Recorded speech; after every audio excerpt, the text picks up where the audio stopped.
para pendengar dialog publik, kembali lagi bersama saya Helen Junita. Di episode kali ini kita akan membahas sebuah topik yang lagi ramai dibicarakan, yaitu komunikasi di meja makan, efektivitas pesan pemerintah dalam program makan bergizi gratis 2025. Program MBG ini sebenarnya punya tujuan yang baik, yaitu memastikan anak-anak Indonesia mendapatkan gizi yang baik di sekolah. Tetapi di lapangan muncul banyak tantangan, mulai dari kasus keracunan massal, perbedaan standar dapur sekolah, sampai komunikasi dari pemerintah yang dinilai kurang seragam. Dalam membantu kita memahami isu ini, saya sudah mendatangkan dua narasumber, yaitu Ibu Sylvia sebagai pakar komunikasi kebijakan publik dan Ibu Marcelina sebagai ahli keamanan pangan. Selamat datang Ibu Sylvia dan Ibu Marcelina. Halo. Senang bisa bergabung. Terima kasih sudah mengundang Ibu Helen. Mari kita mulai dari apa yang terjadi di lapangan. Dalam beberapa bulan terakhir, lebih dari 11.500 siswa mengalami gejala keracunan setelah mengonsumsi makanan dari program MBG ini. Nah, insiden ini tersebar di sedikitnya 25 provinsi, termasuk kasus besar di Yogyakarta yang membuat ratusan siswa harus dirawat. Di beberapa sekolah pun makanannya dimasak sendiri dengan dapur yang seadanya, namun di tempat lain menggunakan vendor catering. Ketidaksamaan standar inilah yang memperpanjang resiko dan mempersulit kontrol. Oke, Ibu Sylvia, dari perspektif komunikasi kebijakan, bagaimana Ibu membaca pola kasus ini? Ya, menurut saya pola kasusnya sendiri itu dia konsisten ya, bukan acak. Jadi kayak informasi prosedurnya tidak sama, standar operasionalnya juga tidak seragam. Terus koordinasi antara semua pihak dari pemerintah pusat, dinas daerah sampai ke sekolah juga tidak sinkron. Bahkan beberapa kepala sekolah pun mengaku bahwa pedoman teknis itu datang terlambat. Mungkin juga informasi yang dibagikan bahkan beda dari media sosial pemerintah, jadi kayak lapangan juga bingung harus ngapain gitu loh. Oh, jadi ini tuh bentuk noise komunikasi? Iya betul, ini bisa dikategorikan sebagai semantic noise atau organizational noise. Tapi noise-nya sendiri bukan karena gangguan teknis, tapi struktur komunikasinya sendiri yang gak rapi.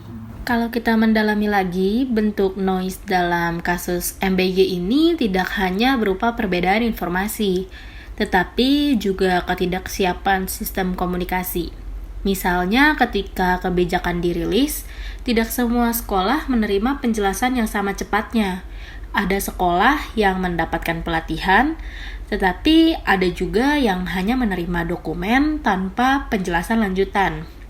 Dalam komunikasi kebijakan, kondisi seperti ini termasuk dalam organizational noise, yaitu hambatan yang muncul akibat struktur organisasi yang tidak mampu menyampaikan pesan secara seragam. Noise jenis ini seringkali lebih berbahaya daripada sekedar miskomunikasi teknis, karena berdampak langsung pada proses pengambilan keputusan di lapangan. Oke, sekarang dari Bu Marcelina, bagaimana respons orang tua terhadap kasus ini? Dari yang saya lihat sih, orang tua tuh responnya campur aduk ya. Jadi kebanyakan itu mayoritas merasanya khawatir.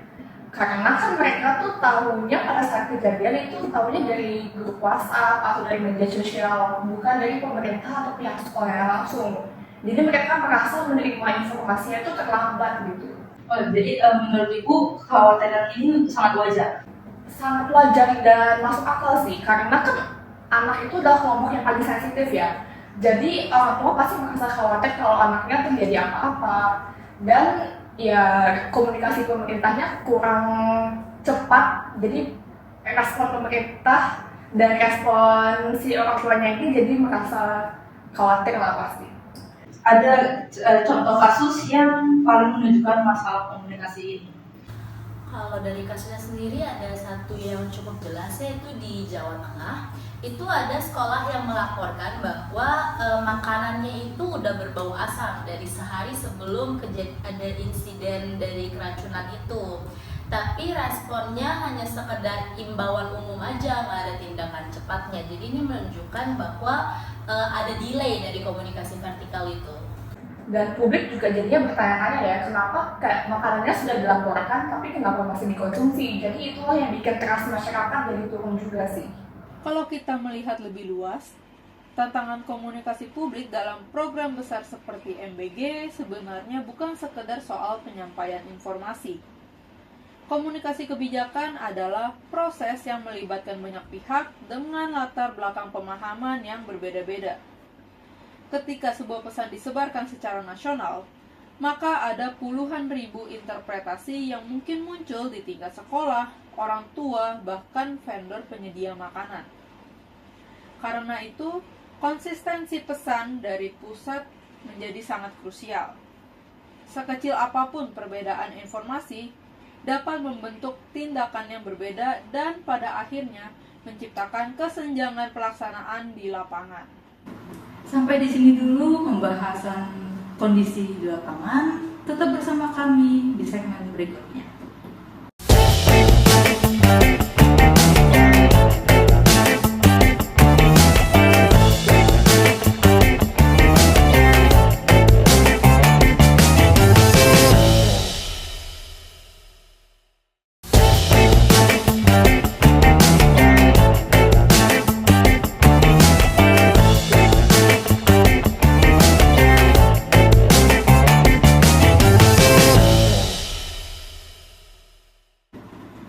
Kembali lagi bersama saya Helen Junita di Dialog Publik. Sekarang kita masuk ke teori analisis komunikasi, khususnya menurut Onong Usjana Effendi.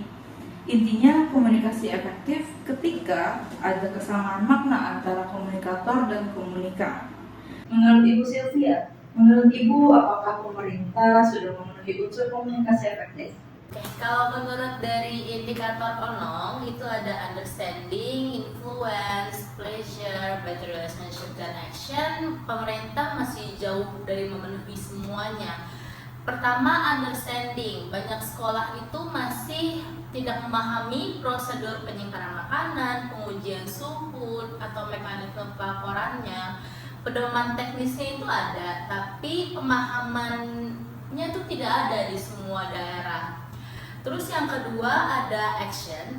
Ada sekolah dan vendor itu memang melakukan tindakan, tapi tindakannya itu tidak seragam. Ada yang benar, ada yang tidak benar. Itu menunjukkan kalau pesan komunikasinya itu tidak diterjemahkan dengan baik gitu. Salah satu indikator komunikasi efektif menurut Onong adalah aksi yang sesuai dengan pesan. Dalam program MBG ini, kita melihat ada jeda yang cukup besar antara pesan yang disampaikan dan tindakan yang dilakukan. Beberapa sekolah memahami prosedur dengan baik, sementara yang lain menafsirkannya berbeda. Ketidaksamaan interpretasi ini menandakan bahwa makna pesan tidak sepenuhnya sama antara komunikator dan komunikan. Ketika makna tidak seragam, tindakan pasti berbeda. Itulah mengapa implementasi program terlihat tidak merata, bahkan memicu risiko baru seperti keamanan pangan yang tidak terkontrol. Oke, kalau dari aspek media yang dipilih sama pemerintah, apakah itu juga berpengaruh? Itu sangat berpengaruh ya. Pemerintah kan menggunakan platform Instagram dan X atau Twitter itu untuk membagikan informasi terkait pedoman dan update-nya ya. Tapi masalahnya sekolah dan kepala sekolah itu tidak selalu aktif menggunakan media sosial. Jadi menurut saya itu platformnya tidak sesuai dengan kebiasaan target. Sangat menarik ya. Oke, sekarang menurut Ibu Marcelina, bagaimana Ibu menilai hukum komunikasi? Itu seperti kejelasan, ketepatan, empati, keterbukaan, dan feedback. Menurut saya beberapa aspek hukum komunikasi itu belum terpenuhi, seperti clarity dan accuracy, karena bahasa pedoman pemerintah itu masih terlalu sulit dipahami ya, seperti critical control point misalnya. Itu kayak bahasa yang sulit dipahami, jadi kayak sekolah yang di pinggiran itu pasti selain tidak bisa memahami, mereka juga tidak bisa menerapkannya tentu saja.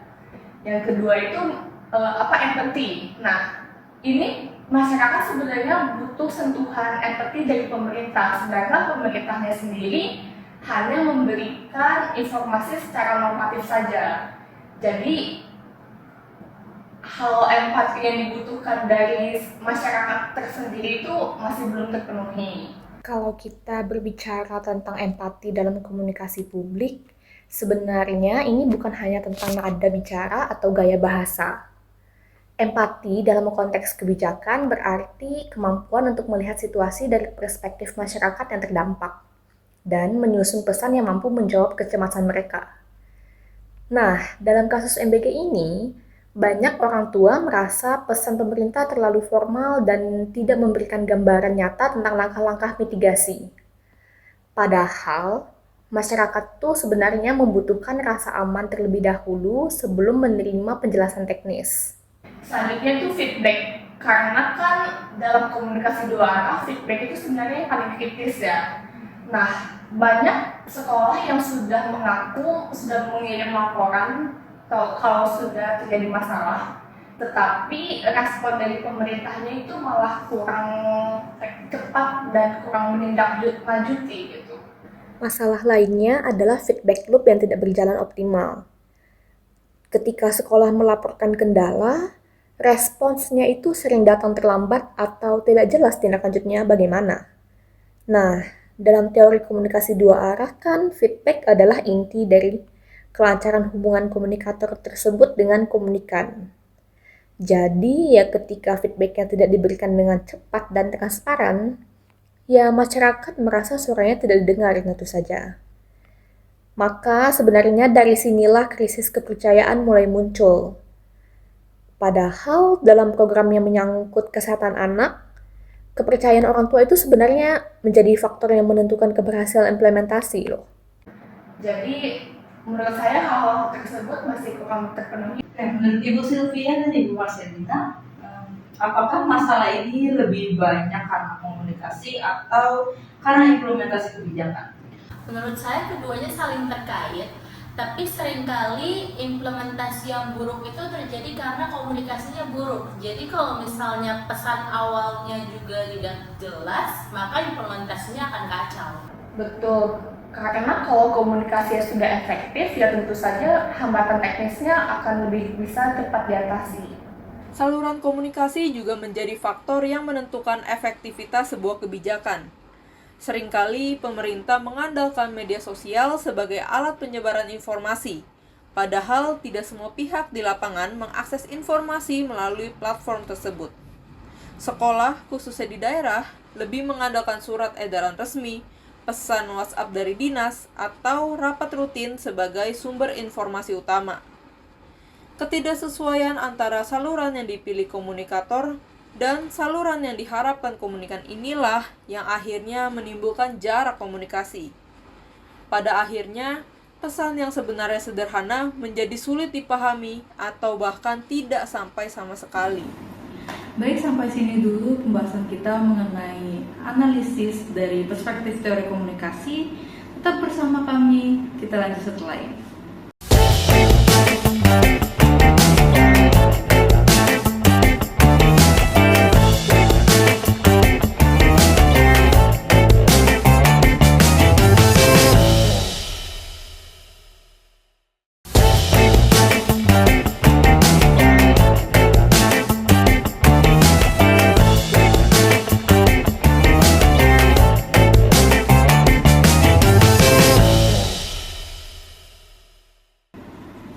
Kembali lagi bersama saya Helen Junita di Dialog Publik. Dari diskusi kita tampak bahwa masalah utama memang bukan hanya soal makanan, tapi soal koordinasi dan komunikasi lintas lembaga. Menurut Ibu Sylvia, apa dampak terbesar komunikasi yang tidak efektif dalam konteks ini? Ada dua dampak besar. Yang pertama, keselamatan siswa. Jadi komunikasi yang terlambat atau tidak konsisten itu bisa berujung risiko kesehatan yang serius. Yang kedua itu kepercayaan publik.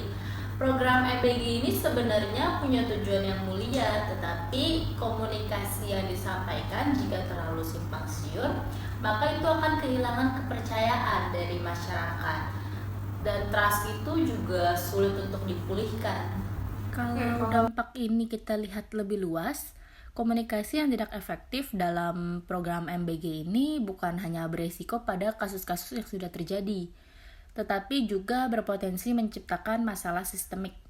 Ketika satu sekolah mengalami insiden dan informasi tidak disampaikan secara jelas, sekolah lain tidak memiliki referensi untuk melakukan pencegahan. Akibatnya, kesalahan yang sama bisa terulang di tempat yang berbeda. Dalam konteks komunikasi kebijakan, ini menunjukkan bahwa kegagalan itu menyebarkan pembelajaran dari sebuah insiden yang sama berbahayanya dengan kegagalan mencegah insiden itu sendiri. Oke, kalau kehilangan trust, menurut Ibu apakah program tetap bisa berjalan? Sebenarnya bisa, tapi tidak maksimal. Kalau program sosial yang besar itu sebenarnya butuh banyak dukungan dari masyarakat. Kalau misalnya masyarakatnya menolak dan tidak akan bekerja sama, bagaimana ceritanya kalau misalnya programnya bisa jalan dengan lancar? Dalam kebijakan publik, kepercayaan masyarakat juga berkaitan dengan legitimasi kebijakan. Ketika publik meragukan keamanan dan transparansi sebuah program, legitimasi tersebut ikut melemah. Program memang bisa tetap berjalan secara administratif, tetapi bisa kehilangan dukungan sosial. Tanpa legitimasi yang kuat, kebijakan akan terus dipertanyakan, dan setiap kesalahan kecil berpotensi memicu penolakan yang lebih besar. Baik, sekarang menurut Ibu Marcelina, apa arah perbaikan yang Ibu lihat paling urgent? Kalau yang dari yang saya lihat itu ada 3 hal yang paling urgent yang bisa diselesaikan terlebih dahulu. Yang pertama itu konsistensi pesan. Jadi pesan atau informasi yang disampaikan oleh pemerintah dan sekolah itu harus sama. Jadi tidak boleh ada versi ganda agar tidak terjadi miskomunikasi. Yang kedua adalah ketepatan media komunikasi yang digunakan. Jadi harus menggunakan platform media komunikasi yang benar-benar dipakai oleh pihak sekolah seperti WhatsApp group atau email SOP. Nah, jadi tidak hanya memakai media Instagram saja. Nah, yang terakhir itu mungkin pemerintah harus menggunakan komunikasi yang empatik. Seperti pemerintah itu harus mengakui masalah. Yang kedua itu pemerintah harus update secara berkala dan juga harus merangkul masyarakat. Karena trust itu adalah yang paling penting ya bagi masyarakat sekarang ini. Upaya perbaikan komunikasi dalam program MBG juga perlu dilakukan secara bertahap dan realistis. Karena tidak semua daerah memiliki sumber daya yang sama. Jadi, pendekatan komunikasinya tentu harus disesuaikan juga dengan kondisi lapangan masing-masing. Selain itu, pemerintah perlu memastikan bahwa setiap sekolah setidaknya memiliki akses pada satu saluran komunikasi resmi yang aktif dan responsif. Dengan begitu, ketika muncul masalah, sekolah tidak merasa berjalan sendirian tanpa pendampingan. Oke, menurut Ibu Sylvia dan Ibu Marcelina, kalau harus memberi satu pesan untuk pemerintah, apa nih yang mau disampaikan? Oke, untuk pesannya mungkin setiap pesan kebijakan yang disampaikan itu harus betul-betul dipahami dan dilaksanakan, jangan hanya disampaikan saja. Kalau menurut saya mungkin komunikasikan dengan hati bukan hanya aturan karena keselamatan anak-anak adalah yang paling penting. Selain pemerintah dan sekolah, orang tua juga memegang peran yang penting dalam keberhasilan program MBG. Komunikasi yang terbuka memungkinkan orang tua untuk menjadi mitra pengawasan. Jadi bukan hanya sekedar penerima informasi. Nah, ketika orang tua dilibatkan dan diberikan ruang untuk menyampaikan masukan, potensi masalah dapat terdeteksi lebih awal. Hal ini menunjukkan bahwa komunikasi kebijakan yang baik adalah komunikasi yang inklusif. Terima kasih Ibu Sylvia dan Ibu Marcelina atas diskusi yang sangat komprehensif hari ini. Untuk para pendengar dialog publik, semoga episode ini memberikan pemahaman yang baik dan baru tentang pentingnya komunikasi yang efektif dalam program sebesar MBG. Sampai jumpa di episode berikutnya. Bye.